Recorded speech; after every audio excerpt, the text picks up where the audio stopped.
S Majumdar কায়োপ্র্যাকটিক। তো আমরা বলেছিলাম যে আরিফ ভাইকে সুস্থ হয়ে গেলে আর একটা ভিডিও দিব আপনাদেরকে।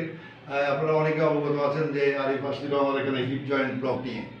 তো হিপ জয়েন্ট ব্লক নেওয়ার পরে আমরা কয়টা সেশন কাজ করি আজকে? সব পাঁচটা সেশন কাজ করার পরেও হিপ জয়েন্ট যেখানে অপারেশন করতে বলা হয়েছিল ডাক্তার বলেছিল রিপ্লেসমেন্ট করতে হবে দুইটাই।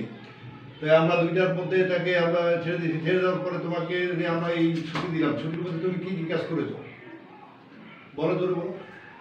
সাইকেল চালাচ্ছি, দৌড়াইছি। আরো জোরে বলো। সাইকেল চালাচ্ছি, দৌড়াইছি। দৌড়াইছো কত কিলো হবে? অনেক বলতে কত, 20-25 কিলো হইব। পাহাড়ে তাহারে উঠছো? পাহাড়ে যেদিন 20 কিলোমিটার উপরে। 20 কিলোমিটার উপরে গেছো পাহাড়ে।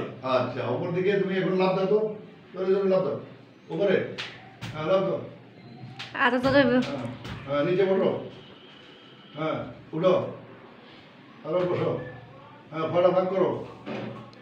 হ্যাঁ, আরো ভাগ। হ্যাঁ, আরো ভাগ করো। আরো ভাগ। হ্যাঁ হ্যাঁ হ্যাঁ, সামনে ঝুঁকো। হ্যাঁ, আমারই ধরো। আমারই ধরো। হ্যাঁ হ্যাঁ, উঠো। সোজা উঠো। হ্যাঁ, তোমার কাছে এখন কেমন লাগে? ভালো লাগে। ভালো বলতে তোমাকে আমরা যে আজকে মানে এক মাসে ছুটি দেওয়া মানে এটা ছাড়পত্র। এক মাস পর পর তুমি চেক আপে থাকবা, কারণ যে তুমি অ্যাঙ্কোলাইজিং এর রুগী। হিপ জয়েন্ট অ্যাঙ্কোলাইজিং এর রুগীদেরকে আমরা বলি যে ছাড়পত্র দেওয়ার পর তাদেরকে প্রতি 1-2 মাস পর পর চেক আপে থাকার জন্য, কারণ আবার যদি অ্যাঙ্কোলাইজিং এসে আক্রান্ত যাতে না হইতে পারে এবং এটা যেন সম্পূর্ণভাবে সে সুস্থ হতে পারে এবং পুরো জীবনটা যাতে তার সারাই নিতে পারে। তো এটা তুমি খুশি কিনা? খুশি।